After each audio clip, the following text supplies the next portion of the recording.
May magandang balita ang ABS-CBN para sa kanilang mga loyal kapamilya viewers.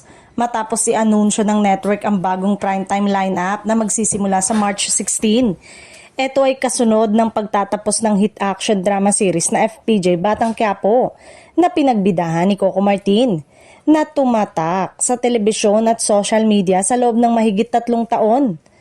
Simula nang ipalabas noong 2023, naging isa sa pinakasikat na serye sa primetime ang Batang Quiapo dahil sa mataas na ratings at matinding suporta ng mga manonood.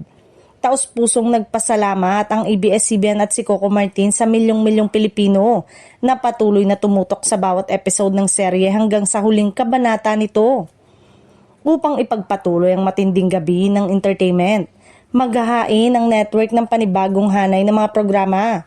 Magbubukas ng primetime sa 8 p.m. ang bagong drama na The Alibay na pinagbididahan ni Kim Chiu at Paolo Avellino. Inaasahang maghahati dito ng matinding drama, suspense at emosyonal na mga eksena na siguradong kakapitan ng mga manonood gabi-gabi. Susundan ito ng mystery drama na What Lies Beneath.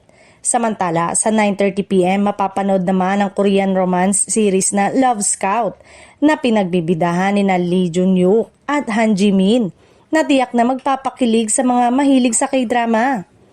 Hindi rin pahuhuli ang mga tagahanga ng Asian drama dahil ipapalabas ang Chinese series na Forbidden Flower na pinagbibidahan ng Taiwanese star na si Jerry Yan.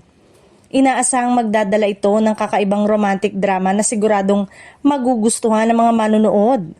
Samantala, pansamantala munang ililipat sa ibang petsa ang inaabangang teleseryeng Sigabo na muling pagtatambalan ni Coco Martin at Julia Montes. Ayon sa ABS-CBN, patuloy pa ang paghahanda sa proyekto upang masigurong maihahandog nila ang isang dekalidad, kapanapanabik at world-class na serye para sa kapamilya audience.